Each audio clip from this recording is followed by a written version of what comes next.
पलवल जिले में अलग अलग चिटफंड कंपनियों से पीड़ित लोगों ने पलवल जिला उपायुक्त से मुलाकात की है, ज्ञापन दिया है। क्या उनकी मांगे हैं, लोगों से जानते हैं। इनका कहना है कि चिटफंड के नाम पर कंपनी ने इनके साथ घोटाला किया है। उनके पैसे निवेश तो कर लिए गए, लेकिन पैसे भी नहीं दिए जा रहे हैं, जिसको लेकर उन्होंने डीसी से मुलाकात की। क्या कहना चाहोगे, क्या नाम है आपका, क्या मामला है आपको जिसको लेकर जिला उपायुक्त से मुलाकात की है? जी नमस्कार, मैं एडवोकेट भरत कुमावत, राष्ट्रीय महामंत्री ठगी पीड़ित जमाकर्ता परिवार।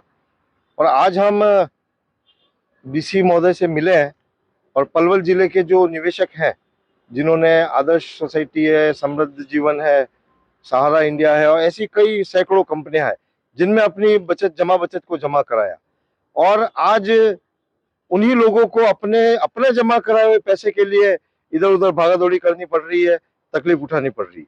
और समस्या इतनी व्यापक है और इतनी बड़ी है कि इस देश की सबसे बड़ी समस्या है, जहां 40 करोड़ लोग देश में और हमारे पलवल जिले में भी 1 लाख से ज्यादा निवेशक हैं और कई लोगों ने आत्महत्या कर ली है।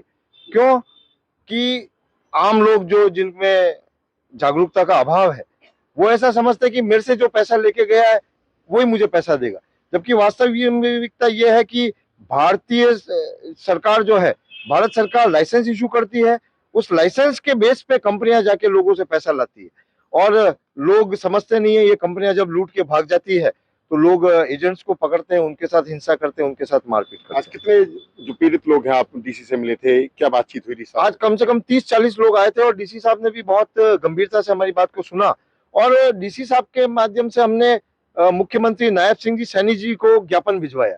क्या मांग की गई ज्ञापन में? यही मांग की गई कि जैसे सैनी जी ने हमको आश्वासन दिया था पहले सभाओं में और सरकार को निर्देश भी दिए थे कि ठगी पीड़ितों की समस्याओं को द्रुत गति से निपटाया जाए, लेकिन जब हम प्रशासन के पास जाते हैं तो कई सारी जानकारियों का अभाव है, कानून की जानकारी अधिकारियों को नहीं है और कुछ कानून में भी खामी है।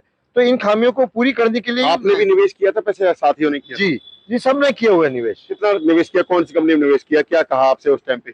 देखिए, हमारा आदर्श क्रेडिट कोऑपरेटिव सोसाइटी में निवेश है हमारा, और उस समय बड़े बड़े सपने दिखाए गए थे कि आप जमा कराएंगे तो आपको सरकारी बैंकों से अधिक ब्याज। आपने कितना पैसा जमा कराया, क्या कहा गया? मेरे खुद के यहाँ पे करीबन 2 लाख रुपए जमा है।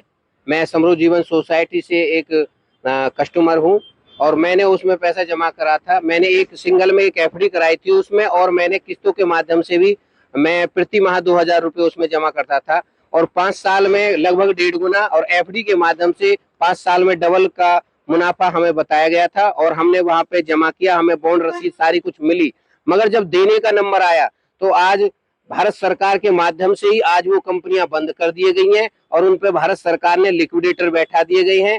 और लिक्विडेटर का कहना है कि हम उन कंपनियों की जो प्रॉपर्टी है उनको अटैच करने में लगे हुए हैं और उनको बेच के आपका पैसा देंगे। मगर इसी प्रक्रिया को चलते 2017 में हमारी ब्रांच बंद हुई थी समृद्ध जीवन की, और आज 2025 हो गई है। अब तक वो जो लैंग्वेज उनकी पहले के दिन थी आज वो ही है, उसमें कोई भी बढ़ापा नहीं हुआ है। मगर हमारे साथ कितना बढ़ापा हो गया है कि हमारे जो हमने बच्चों की शादी के करने के लिए सपने देखे थे, आज वो हमारे चकनाचूर हो गए हैं, और हमने जो सेविंग जिस माध्यम के लिए की थी वो हमारे सपने आज बिखर गए हैं और आज हम सड़क पे आ चुके हैं। पुलिस को भी कोई शिकायत दी गई इसमें कि आप 420 दिया? हाँ, हमने पुलिस को भी कई बार इसमें शिकायत की है, मगर पुलिस भी जब आता है कि भाई इसको आगे भारत सरकार देख रही है तो वो भी अपने पल्ले झाड़ देती है कि भाई वो कहते हैं कि भाई आपका तो ये कार्रवाई आगे की तरफ चल रही है, हम इसमें कुछ नहीं कर सकते।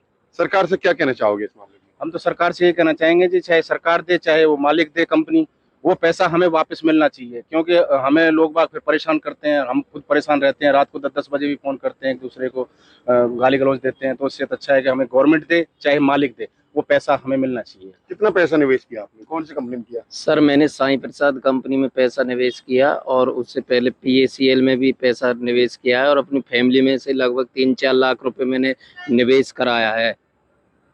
और हम ये चाहते हैं सर, जो बर्ड्स एक्ट 2019 है उसके तहत हमारा पैसा हम लोगों को रिटर्न किया जाए। सर, आपका क्या नाम है, अपना कितना पैसा?